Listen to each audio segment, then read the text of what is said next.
حلقہ کا دورہ کرنے کے بعد امانت اللہ خان شادی خیل نے ایک پریس کانفرنس کرتے ہوئے کہا کہ ان پہاڑی برساتی نالوں کے لیے ہماری سابقہ حکومت نے فیزیبلٹی رپورٹ تیار کر کے اور ان منصوبوں کے لیے فنڈ ریلیز کر کے ان پر کام شروع کرا دیا تھا، مگر موجودہ حکومت نے آ کر ان منصوبوں پر کام بند کر دیا، جو کہ سمجھ سے بالاتر ہے، جس سے عوام کا بہت زیادہ نقصان ہو چکا ہے۔ سارا دن تقریباً حلقے کے جو یہاں پہ فلڈ آیا ہے یا پہاڑی نالوں کی وجہ سے جو نقصان ہوا ہے،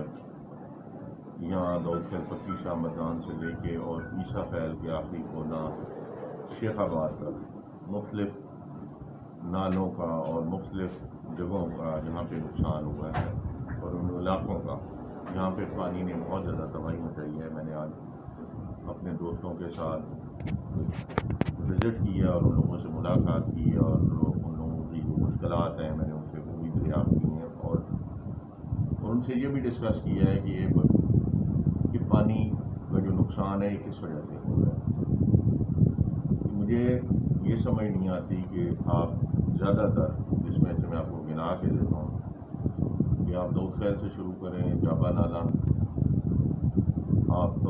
عیسیٰ خیل شروع کر لیں، بڑوچ ہے، رکھا نالا ہے، ترسولہ ہے، یہ ان کے ٹینڈر لگ چکے اور ان پہ کام شروع ہو چکا تھا۔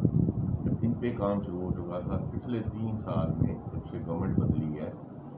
وہ ان سب پہ کام بند کر دیا گیا